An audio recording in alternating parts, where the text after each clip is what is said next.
चलिए, good evening सभी को। अभी का जो क्लास होगा पॉलिटेक्निक का क्लास होगा, पॉलिटेक्निक पैरामेडिकल आर्ट है, जिसमें कि द्विघात समीकरण पढ़ेंगे। तो द्विघात समीकरण होता है क्या है, पहले इसके बारे में जानते हैं। द्विघात समीकरण के बारे में क्या बोला गया, कहता है ऐसा समीकरण जो a x square plus b x plus c के फॉर्म में हो। कैसा फॉर्म में हो? X square plus b x plus c बराबर क्या हो? 0 हो, जहाँ ए बी सी क्या आर्बिट्री कांस्टेंट का मतलब ये होता है क्या, माना गया नियतांक, और ए बराबर 0 नहीं होना चाहिए। अगर ए 0 हो जाएगा तो वो क्वाड्रेटिक इक्वेशन नहीं हो जाएगा, तब हो जाएगा लीनियर इक्वेशन। तब क्या हो जाएगा? वो लीनियर इक्वेशन इज कॉल्ड क्या? Quadratic equation. तब इसे क्या कहेंगे? क्वाड्रेटिक इक्वेशन कहेंगे। एंड मतलब और डी बराबर B square minus 4ac is called क्या? डिस्क्रिमिनांट। डी बराबर जो होता है बी स्क्वायर माइनस 4ac को क्या करते हैं? विवेचक या विवेक्तर करते हैं ऑफ क्या? क्वाड्रेटिक इक्वेशन, मतलब द्विघात समीकरण का विवेचक करते हैं क्या? डी बराबर बी स्क्वायर माइनस 4ac को x square plus b x plus c बराबर क्या? 0। 10 मतलब इस प्रकार डिस्क्रिमिनांट डी बराबर क्या? B square minus 4ac। विवेचक या विवेक्तर बराबर जो यहाँ लिखा है ना ये सब बात, इसी को बात में क्या लिखे हैं? कोफिशिएंट ऑफ क्या? X square. कोफिशिएंट ऑफ क्या? एक्स स्क्वायर का माइनस 4 इंटू कोफिशिएंट ऑफ किसका? एक्स स्क्वायर गुना क्या? कांस्टेंट। ये जो है कोफिशिएंट ऑफ एक्स का होल स्क्वायर है माइनस 4। आप इसी चीज़ को ध्यान से देखिएगा, फिर वही चीज़ आएगा 4। ये यहाँ पे क्या है? कोफिशिएंट ऑफ एक्स स्क्वायर वाला टर्म है, और सी यहाँ पे क्या है? कांस्टेंट टर्म है। सी यहाँ पे क्या है? कांस्टेंट टर्म है। तो चलिए इसके एग्जांपल समझते हैं अच्छे तरीके से। Example x square plus 5x plus 6 बराबर 0। यहाँ ए बराबर कितना आपको? 1, बी बराबर कितना आपका? 5, सी बराबर कितना? 6। यहाँ डी पूछेंगे तो आप क्या कहिएगा? B square minus 4ac। B की जगह पर आप कितना रखिएगा? 5 का स्क्वायर माइनस 4 गुना 1, सी की जगह कितना? 6। ये सॉल्व करके कितना हो जाएगा? 25 माइनस 24 बराबर कितना? 1। एग्जाम्पल सेकेंड को देखते हैं अच्छे तरीके से। एग्जाम्पल सेकेंड है क्या? X square minus 4x plus क्या? 1 बराबर क्या? 0। तो हियर यहाँ भी a बराबर 1, b बराबर कितना हो जाएगा? -4, और c बराबर कितना? 1। तो यहाँ भी करेंगे d बराबर बी स्क्वायर माइनस कितना? 4ac। b की जगह कितना हो जाएगा? -7 का स्क्वायर गुना माइनस 4, a की जगह कितना? 1, और c की जगह पे भी कितना? 1।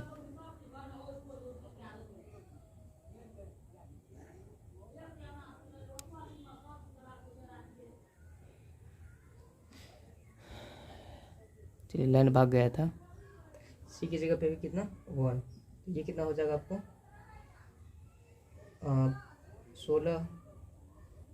16 माइनस 4 बराबर क्या? 12। चलिए एग्जाम्पल 3 पाते हैं। एग्जाम्पल 3 जो है x square minus 6x plus 9 बराबर 0। यहाँ भी a बराबर 1, b बराबर -6, और c बराबर कितना? 9। तो यहाँ d कीजिएगा तो इसका भी बी स्क्वायर माइनस 4ac होगा। b की जगह पे कितना का स्क्वायर? -6 का स्क्वायर 4, a की जगह पे 1, c की जगह पे 9। कहने का मतलब 36, 36, यहाँ भी 36 गया तो 0। अगला एग्जाम्पल है क्या? चौथा का x square plus x plus 1 बराबर क्या? 0। यहाँ भी a बराबर 1, b बराबर 1, c बराबर भी 1। इसका भी d कीजिएगा तो बी स्क्वायर माइनस कितना? 4ac। p कीजिएगा तो 1 का स्क्वायर माइनस 4 गुना 1 गुना 1 कीजिएगा। 1 का स्क्वायर 1 माइनस 4, 1 माइनस 4 बराबर कितना? -3 होगा। अगला 5, चलिए यहाँ यहीं पूछते हैं। एग्जाम्पल 5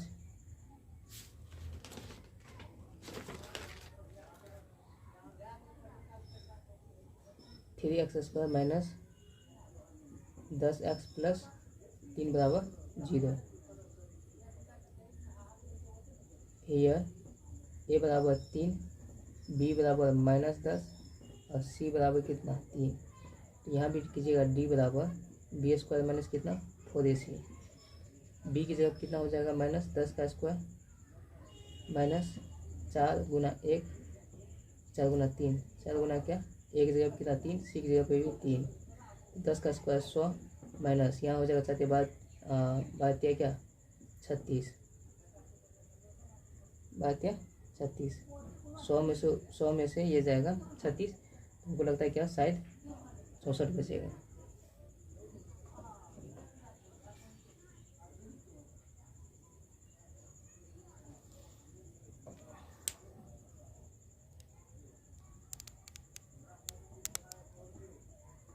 चलिए सही बात में स्क्रीनशॉट ले लीजिए एक बार।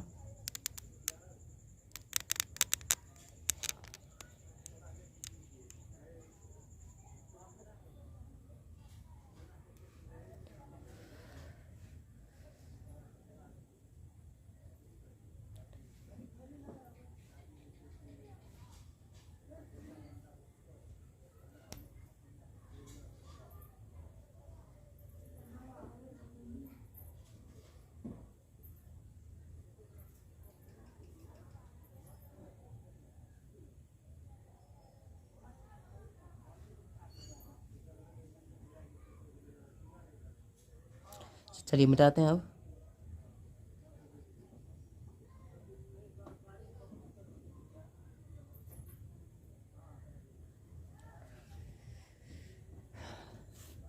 तीनों आदमी लैब आया है क्या अभी तक में?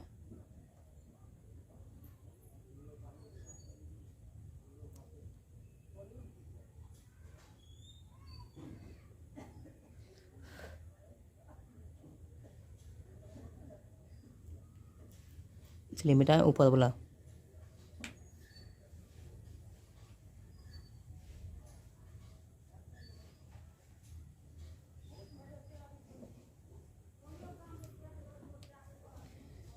सौ नंबर का क्वेश्चन है क्या 6 नंबर में क्या x square minus 18 x square minus 18 बराबर क्या 0। यहाँ भी ए का मान 1 हो जाएगा। एक्स वाला कोई टर्म नहीं है तो बी कितना 0 है सी कितना आपको 18 है। यहाँ भी कीजिएगा डी बराबर बी स्क्वायर माइनस 4ac। तो शायद क्या हो जाएगा 0 का स्क्वायर माइनस 4 ए की जगह पर 1 सी की जगह पर कितना 18। तो करें 0 माइनस क्या 18 चौके 72 ये कितना हो जाएगा -72।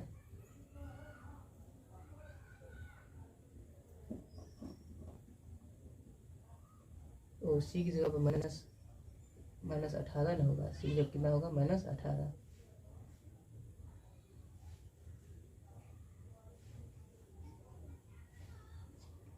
टू एक्स स्क्वायर ए बराबर 2 बी कोई कांस्टेंट वहाँ बी वाला कोई टर्म नहीं है एक्स वाला। सी बराबर कितना है यहाँ पे 18। तो डी जो हो जाएगा आपको बी स्क्वायर माइनस क्या 4ac करने का मतलब 0 का स्क्वायर माइनस 4 गुना 1 कितना 2 18 तो 0 माइनस -18 में सी की जगह पे आपको कितना -18 यहाँ पे सी की जगह कितना हो जाएगा -18 यहाँ कितना हो जाएगा -144 गुना करके 0 प्लस क्या 144 बराबर क्या 144। 7वां होगा 7 नंबर का क्वेश्चन है क्या x square minus 3x x square minus कितना 3x बराबर क्या 0। यहाँ भी एक जगह पे 1 बी की जगह पे 3 और सी की जगह पे कितना 0। डी की जगह यहाँ भी बी स्क्वायर माइनस कितना 4ac बी की जगह पे 3 का स्क्वायर माइनस कितना 4 ए की जगह पे 1 और सी की जगह पे क्या 0। 3 का स्क्वायर 9 करेंगे और यहाँ जो हो जाएगा ये 0 बन जाएगा। यहाँ कितना बचेगा 9 बचेगा। और देखिए कांस्टेंट जो होता है 2 टाइप्स का कांस्टेंट होता है ठीक। अगर आपको जानकारी नहीं है तो हम कांस्टेंट के बारे में बोलते हैं। कांस्टेंट 2 टाइप का होता है। एक होता है क्या रियल कांस्टेंट, एक होता है आर्बिट्री कांस्टेंट। तो रियल कांस्टेंट में जैसे कि आप किसी नंबर को आप लिख सकते हैं, रियल कांस्टेंट में आप किसी नंबर को लिख सकते हैं, जबकि आर्बिट्री कांस्टेंट में माना गया नियतांक में आप A B C D X Y कुछ भी आप लिख सकते हैं वगैरह वगैरह जो होता है। बात समझ में आ रही है? फिर से सुनिएगा, कांस्टेंट में कांस्टेंट दो टाइप का होता है, पहला होता है रियल कांस्टेंट और दूसरा होता है क्या, आर्बिट्री कांस्टेंट। रियल कांस्टेंट में आप इंटीजर्स को लिख सकते हैं। इंटीजर्स कहने का मतलब ओड इंटीजर्स हो, इवन इंटीजर्स हो, रेशनल हो, आप किसी को भी रख सकते हैं, ठीक।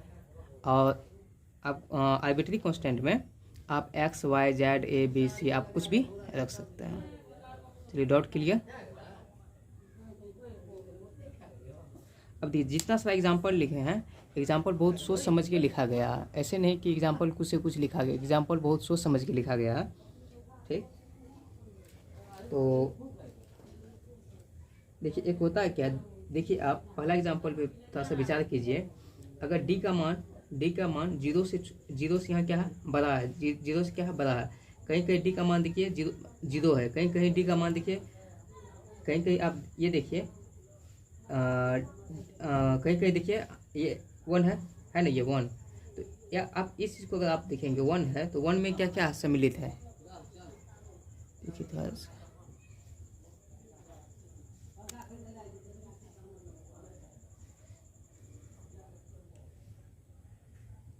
सा ध्यान देंगे। हम क्या बोले थे, जैसे 1 है, डी का मान 1 कब होता है तो वो हम समझाएंगे। डी का मान 0 से बड़ा है यहाँ पे, इसके बाद डी का मान यहाँ 0 है, डी का मान यहाँ निगेटिव है, डी का मान यहाँ मतलब 64 है। 64 कहने का मतलब 8 का ये स्क्वायर रूट है, कंप्लीट है, ठीक। एक बात और देखिए साथ में, और यहाँ पे देखिए, अगर इसमें क्या है, यहाँ पे एक्स वाला मतलब क्या बोलते हैं, बी वाला कोई टर्म नहीं है, यहाँ पे कांस्टेंट टर्म नहीं है। सब कुछ जो लिखे हैं एग्जाम्पल बहुत सोच समझ के लिखे हैं।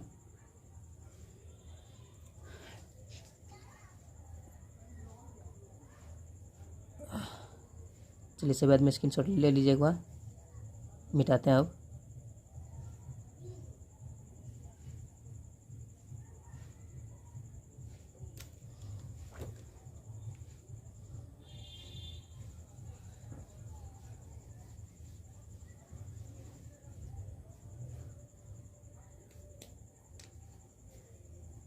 अगला क्या लिखते हैं,